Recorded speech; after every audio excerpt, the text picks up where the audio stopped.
What happens when a former royal sits down with Britain's most beloved talk show host, and everything goes spectacularly wrong? Tonight, we're exploring one of the most shocking moments in television history, where Meghan Markle ended up in a heated exchange with Graham Norton that concluded with her being asked to leave the show. This isn't just celebrity drama. This is a lesson in how quickly things can spiral out of control when egos clash and boundaries are crossed. Make sure to subscribe and leave a comment about what you think triggered this explosive confrontation. The red chair was spinning. The audience buzzed with excitement. And Graham Norton was in his element, that familiar mischievous glint in his eye as he prepared to welcome his next guest. The studio atmosphere was electric, as it always was when the Graham Norton show was filming. But nobody, not the producers, not the audience, and certainly not Graham, could have predicted what was about to happen. Ladies and gentlemen, please welcome Meghan Markle.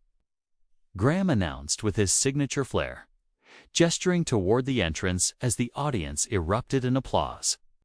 Meghan walked onto the set with poise, wearing an elegant black dress that shimmered under the studio lights.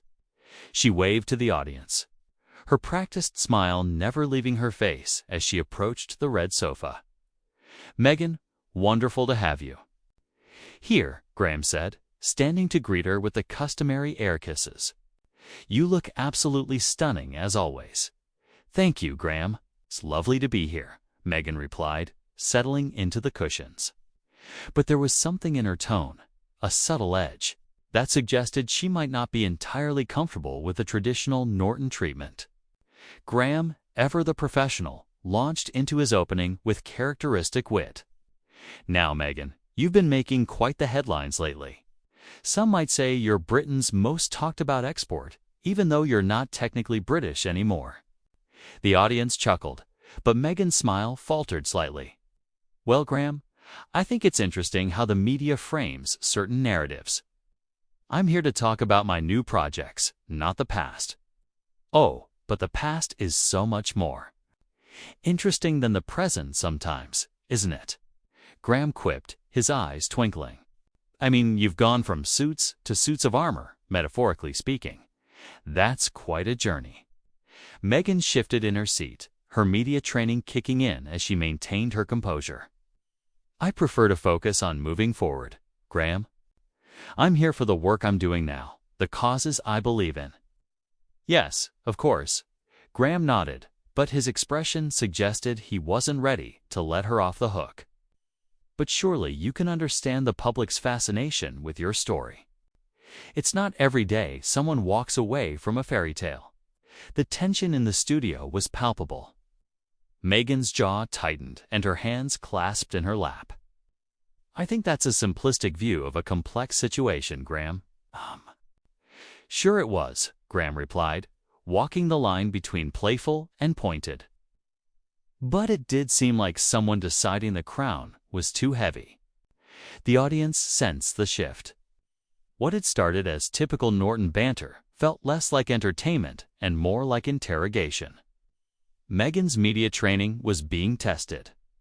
"I think there's a difference between choosing your path and running from responsibility. I've never run from anything in my life." Graham leaned forward, his instincts fully activated. "But would you say you've run toward something better? Was it worth it?" The question hung in the air. Meghan's eyes flashed, though she masked it. "I don't think I need to justify my personal choices to anyone, Graham. Least of all on television." "Well, that's rather the point of being on television, isn't it?" Graham shot back with a laugh that didn't quite reach his eyes. "Otherwise, you could have just stayed home and sent a press release." The audience was completely silent, sensing they were witnessing something unprecedented. This wasn't the usual Norton charm offensive. This was something else entirely. "I came here in good faith," Meghan said, her voice taking on a steely quality. "I was told this would be a friendly conversation about my current work, not a character assassination." Graham's eyebrows shot up in mock surprise. "Character assassination. My dear Meghan, I'm simply asking questions that any reasonable person might ask." "Surely you expected that." "I expected professionalism," Meghan replied coolly. "I expected to be treated with the same respect you show your other guests." "But I am treating you with respect," Graham insisted, his voice dripping with that particular brand of British passive aggression. "I'm treating you like any other public figure who makes controversial choices and then expects everyone to simply accept them without question." The gloves were officially off now. Meghan straightened in her chair, her composure cracking just enough to reveal the fire beneath. "Controversial choices. I made choices that were right for me and my family. I don't recall asking for your approval, Graham." "No, but you did ask for the public's attention," Graham countered smoothly. "And with attention comes scrutiny. Surely someone as media-savvy as yourself understands that basic equation." The studio felt like a powder keg ready to explode. Even the camera operators seemed to sense they were capturing something extraordinary, something that would be replayed and analyzed for years to come. "Plenty," Meghan said, her voice rising slightly. "I understand that some people can't accept when someone refuses to play by their rules. I understand that some people would rather tear someone down than build them up." Graham's smile never wavered, but there was steel in his voice now. "And I understand that some people like to play the victim when they're called out for their choices. But surely you can't expect to rewrite history simply because you don't like how it reflects on you." The audience held its collective breath. This had gone far beyond typical celebrity interview territory and entered something much more dangerous. That last exchange had crossed a line, and everyone in the studio knew it. Meghan's eyes flashed with indignation as she processed Graham's words about playing the victim. The carefully constructed facade of polite television discourse was crumbling. "Excuse me?" Meghan's voice cut through the silence like a blade. "Did you just accuse me of playing the victim? That's incredibly rich coming from someone who's built an entire career on gossiping about other people's lives." Graham's smile faltered for just a moment before returning in full force. "Oh, I wouldn't call it gossiping, Meghan. Pressy, think of it as professional curiosity. After all, when someone makes the choices you've made, people are naturally going to have questions." "Questions?" Meghan laughed, but there was no humor in it. "These aren't questions, Graham. This is a hit job. You've dragged me onto your show under false pretenses to ambush me with your tired old talking points." The audience was transfixed. Some shifted uncomfortably in their seats. Others leaned forward, not wanting to miss a single word of this unprecedented television moment. The producers in the control room were frantically deciding whether to cut to commercial or let this train wreck continue. Ambush Graham's voice rose slightly, his own composure beginning to crack. "My dear woman, you're the one who agreed to come on the show. Nobody forced you to sit in that chair." "I agreed to come on your show to talk about my work, not to be subjected to your petty judgments about my personal life," Meghan shot back. "But clearly, you had a different agenda from the start." Graham leaned back in his chair, his expression shifting from playful to genuinely annoyed. "My agenda?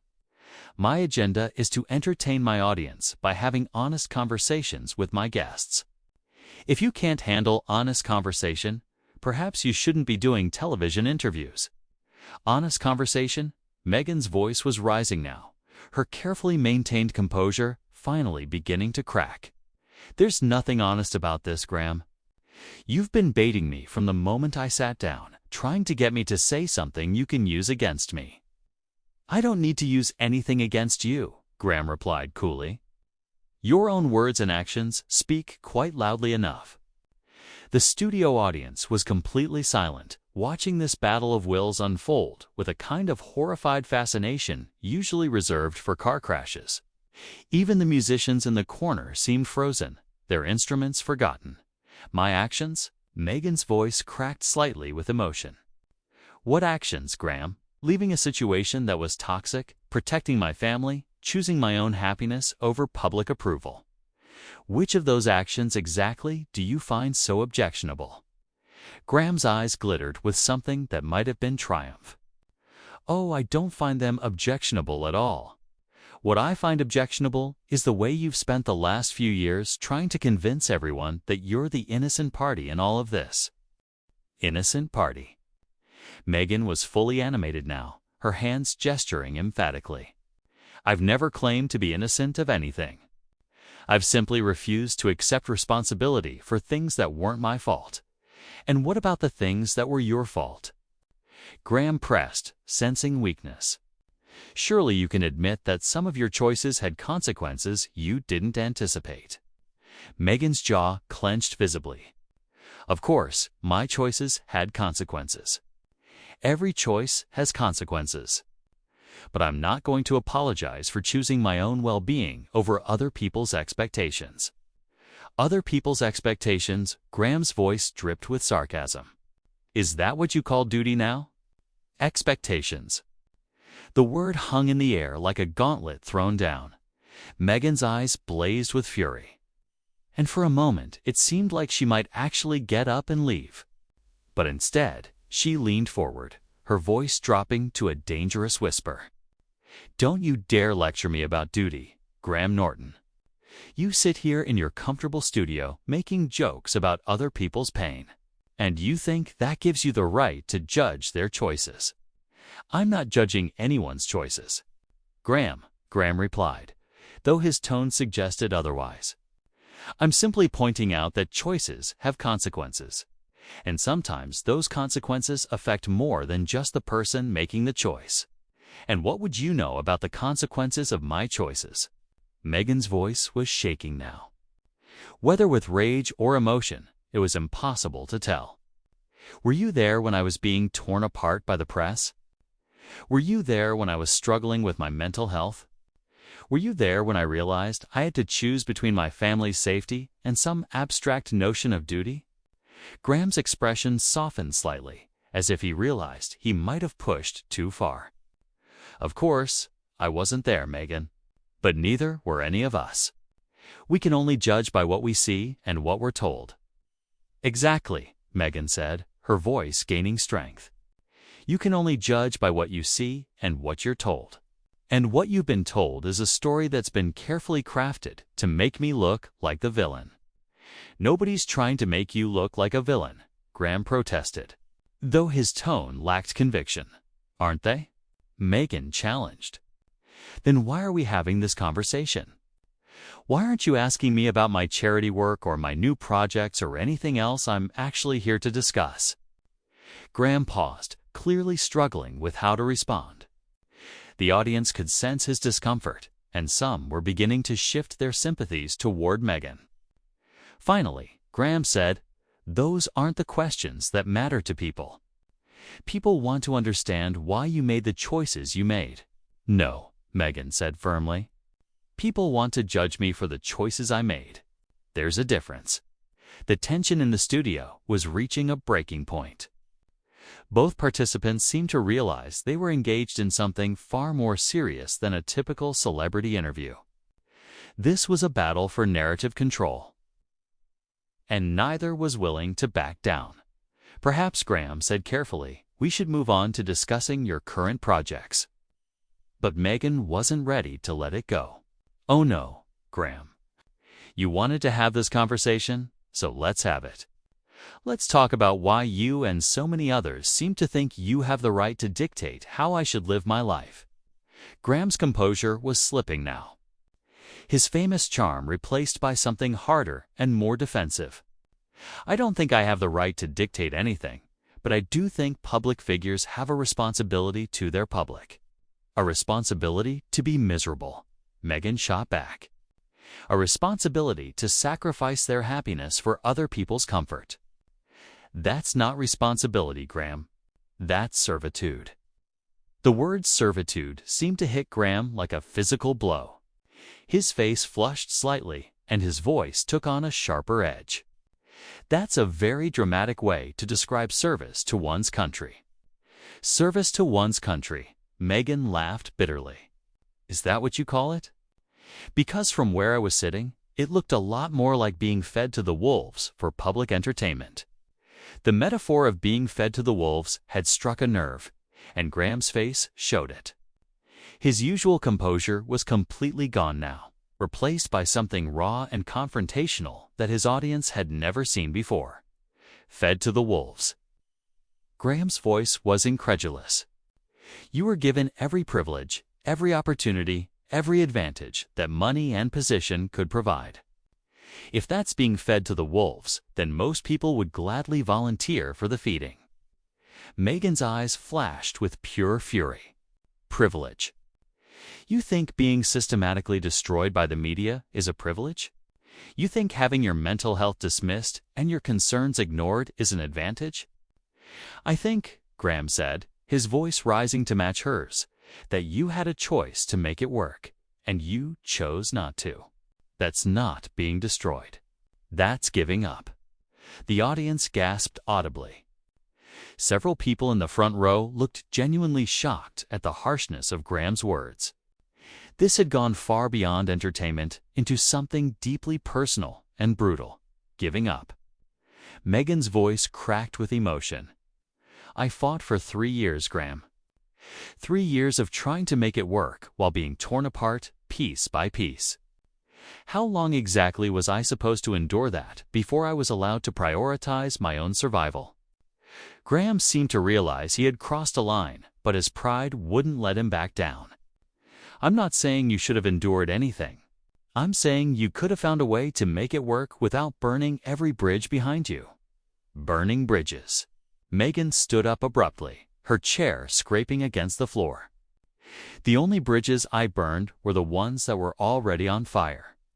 I simply refused to stand on them while they collapsed. The studio was in complete chaos now. Producers were frantically gesturing from the wings. Audience members were whispering to each other, and camera operators were trying to decide where to focus their attention. Oh, please, Graham said, also rising from his chair. You're painting yourself as some kind of victim of circumstances. But the truth is, you made calculated decisions that benefited you personally, benefited me. Meghan's voice was shaking with rage. You think leaving everything I'd worked for, facing constant public scrutiny and having my reputation systematically destroyed, benefited me? What exactly do you think I gained from any of this? Graham's expression was cold now. All pretense of friendliness abandoned. You gained your freedom, didn't you? You gained the ability to monetize your story on your own terms. You gained a platform to play the victim whenever it suits. That was the final straw. Meghan's face went white with fury, and when she spoke, her voice was deadly quiet. How dare you? How dare you stand there and accuse me of monetizing my pain? How dare you suggest that I put myself and my family through hell for financial gain? I'm not suggesting anything, Graham replied coldly. I'm stating facts. You left. You wrote your book. You did your interviews. You started your projects. If that's not monetizing your story, what is? The audience was completely silent now, watching in horror as this confrontation reached its crescendo. Several people looked like they wanted to leave, but were too transfixed by the spectacle to move. The fact that you can reduce everything I've been through to a business transaction tells me everything I need to know about you, Meghan said, her voice trembling with controlled rage. You're not a journalist, Graham. You're not even a good interviewer. You're just another bully hiding behind a microphone. Graham's face flushed red. Now, wait just a minute. I've been doing this job for decades, and I've never had a guest accuse me of being a bully. Well, congratulations, Meghan, he said sarcastically. There's a first time for everything. Perhaps, Graham said, his voice dangerously quiet. If you can't handle the basic questions that come with being a public figure, you shouldn't be a public figure. Meghan laughed, but it was a sound devoid of any humor. Basic questions you call character assassination. Basic questions you call psychological manipulation. Basic journalism. I call it holding people accountable for their choices. Something you seem to have a problem with. The only thing I have a problem with, Meghan said, grabbing her purse from beside the chair, is wasting my time talking to someone who clearly made up his mind about me before I even walked through that door. Graham's eyes narrowed. So now you're leaving. How predictable. When the going gets tough, Meghan Markle gets going. The insult hit its mark. Meghan turned back to face him, her eyes blazing with fury, as the studio doors closed behind her. Graham stood alone on his set, the weight of what had just happened settling over him like a dark cloud. The audience sat in stunned silence, unsure whether they should applaud, boo, or simply sit in shock, contemplating what they had just witnessed. And that, ladies and gentlemen, is how one of television's most beloved hosts learned that sometimes when you push too hard, people push back even harder. What started as a routine celebrity interview had ended with one of the most dramatic exits in television history, leaving everyone involved forever changed by the experience. What do you think really caused this confrontation to spiral so completely out of control? Was it Graham's aggressive questioning, Meghan's refusal to be controlled, or something deeper about the nature of celebrity and accountability? Drop your thoughts in the comments below, and don't forget to subscribe for more incredible stories like this.